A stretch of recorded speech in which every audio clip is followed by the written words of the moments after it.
who and who's speaking out against Assad, and then suddenly the next day their consulate's attacked. Yeah, Michelle. Do you consider the attacks, the military attacks against the military bases, acts of terrorism or resistance, or kind of resistance? I'm not going to get into like legalistic definitions of what we consider these attacks. What I think is important is that we said we don't condone violence, neither on the part of the Syrian military, the Syrian regime, nor on the part of the opposition. Mark, yeah, Joe. On that, you don't condone it, but would you urge them not to do what they are doing?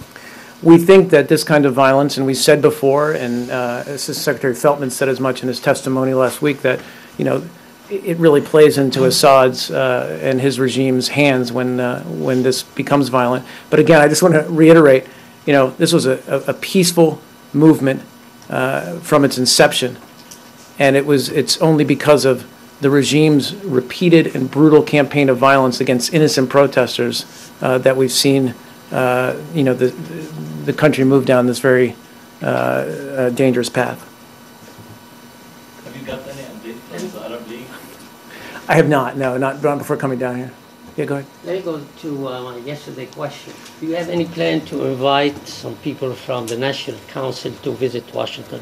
I know that we've continued to meet with members of the Syrian opposition and the SNC in Europe and elsewhere. I don't know if there are any plans for them to come to Washington at this time. I didn't get an answer for you on that. Did they request but we continue to. Did they request a meeting? Not that I'm aware of, no. Yeah. Sure. Are we okay to move to China? Good. Today, the U.S.-China Economic and Security Review Commission released its annual report on China. It says that China has weakened the pressure on Iran and North Korea. Do you agree? You're talking about China with regard to our... China has weakened the pressure on Iran and North Korea. Do you agree? On Iran and North Korea? Mm-hmm. I think I just said at the top here that we're consulting with China as a member of the P5+1 on next steps regarding Iran and the Amana report. So we consider them to be a valuable partner in that regard, and also in North Korea. And it also urged a review of U.S. policies towards China. Will you study this report and also take its suggestion into consideration? I'm sorry, what's the report again? I apologize. It's the U.S.-China Economic and Security Review Commission, which is... I'm not aware, so I would have to look into whether we're going to look into the report. I imagine our China experts read a variety of reports about China and our relationship with them, but our policy towards China will remain the same. Go ahead, Lauren. Yeah. Undersecretary Sherman is going to Asia. It was in the schedule today. Can you tell us what the purpose of that trip is? I'll try to get you more details on the trip, Lauren. Sorry. Still in the region? Yep. Do you have any more details about the incident in Manila today involving the Secretary and the convoy? What exactly happened? Sure. I mean, I don't know if everybody's aware, but at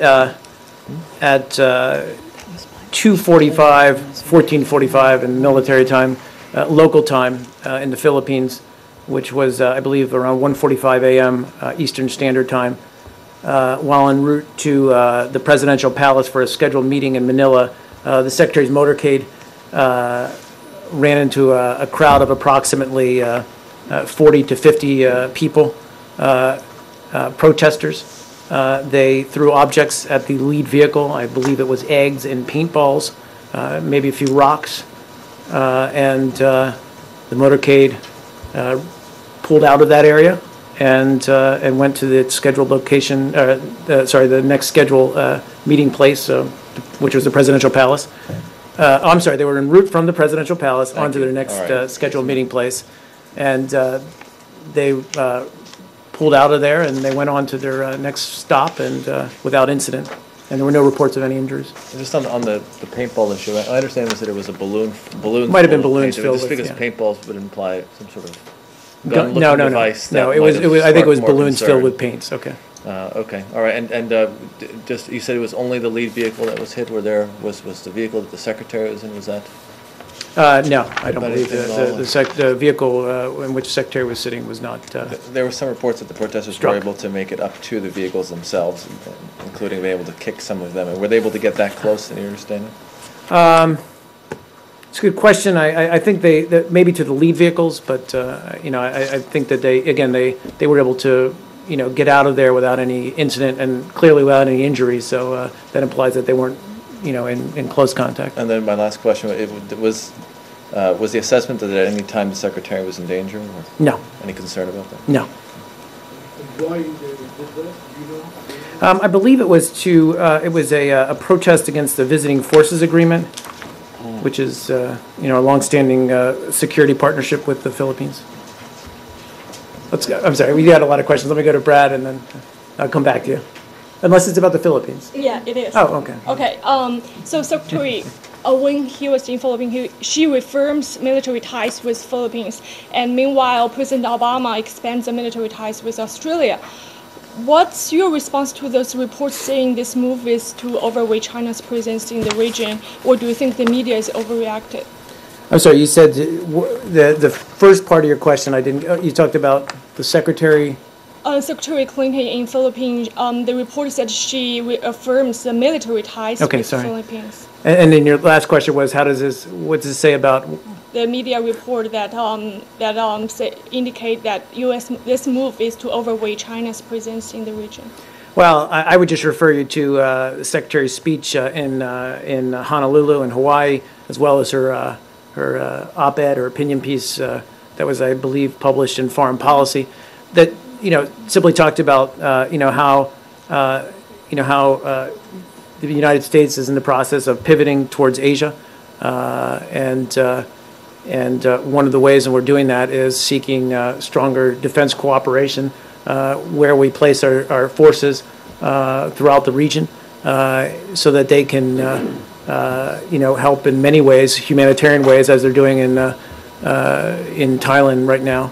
But this is about force posture, and for specifics on that, I would refer you to the Department of Defense. But the larger part of this is that we are an Asian nation, Pacific nation, and we're looking to strengthen ties in the region. And it has nothing to do with China. We have a strong bilateral, multilateral relationship with China. This may seem like kind of a minor thing. That motorcade reminds me of something that we saw yesterday, which is a very humorous piece of video of the secretary with this man, I think in a skirt, or at least no shirt, running behind her, and she was very funny the way she laughed about it. But I actually was talking with someone who said, how did that guy get in there? So are you absolutely convinced that she is protected at all? We're absolutely convinced she is protected. Do you know who that? I don't. I frankly, again, I hesitate to speak to it because I'm not fully informed. I believe it was part of a something else that was going on, a presentation, if you will. But it was certainly a humorous incident. But I can assure you, she was safe at all times. Right. Can I ask about Afghanistan? What do you hope to see coming out of the next few days of the? I'm sorry. I'm still thinking about. Thinking about loincloths. Anyway, go ahead, Brian. The Loya Jirga meeting, what you hope to see out of that over the next few days? Well, I think we said, for the last couple of days that, we want to see, reaffirmation of our long-term strategic partnership between the United States and Afghanistan. As you correctly noted, the Loya Jirga is ongoing, and I think it goes on till either Friday or Saturday. So we're going to wait to see what finally emerges. But it's a traditional Afghan institution. It's a way for them to talk about big strategic issues in a democratic way, and we're going to wait and see what emerges. But certainly are. Well, I mean, it's a traditional mode for doing those kinds of things. I mean, actually, go ahead then. Yeah, go ahead. Well, President Karzai is laying down some conditions, and I wanted to know what you think of them. One is he wants the U.S. to stop night raids and stop building parallel institutions. Well, we've talked a lot about these kinds of issues before, and what I was saying with Brad was that we do want to see the entire thing complete. It's run its course before we start commenting on anything that's said there. I do think that Afghanistan and the United States do share. Going back to what he did say, share the same goals in this regard. In May 2010, President Obama reaffirmed our commitment to transitioning for example, for detention facilities to the Afghan government. Our goal continues to be in terms of with respect to these these operations that are carried out. We want to see them transition to Afghan control. So there is a process underway, and I think we share the same goal. You said it was a democratic, and as I understand it, a traditional. I'm not sure. Traditional, okay. Some in the Afghan parliament are quite miffed that he's bringing this proposal to the elders and not to them. What does that say about the democratic process? Well, I don't think they're necessarily excluded. And again, for how the lawyer Jirga and meshes with the Afghan parliament, that's a question for the Afghan government to answer. That I understand, but this is a decision that really has a lot of importance for the future of Afghanistan. Don't you think it's something that needs to have kind of the broadest democratic approach taken? Certainly, but again, it's up to the Afghan government to decide how that takes place. In the back. I just wanted to follow up from yesterday about North Korea. On the light water reactor, you mentioned that the U.S. is concerned about it and that you're urging them to live up to their commitments. But their continued progress on this reactor, does this give any sort of added urgency to sort of strengthening our position or giving more concrete reaction to what's going on there? Well, I would just simply say that our concerns about their construction of a light water reactor aren't new. As I think I said yesterday, they do in fact violate UN Security Council resolutions, as well as the North Korea's commitments under the 2005 joint communique or joint statement rather. We've certainly raised our concerns in our recent bilateral meetings with North Korea. Is that it? Wow, what a low-key ending.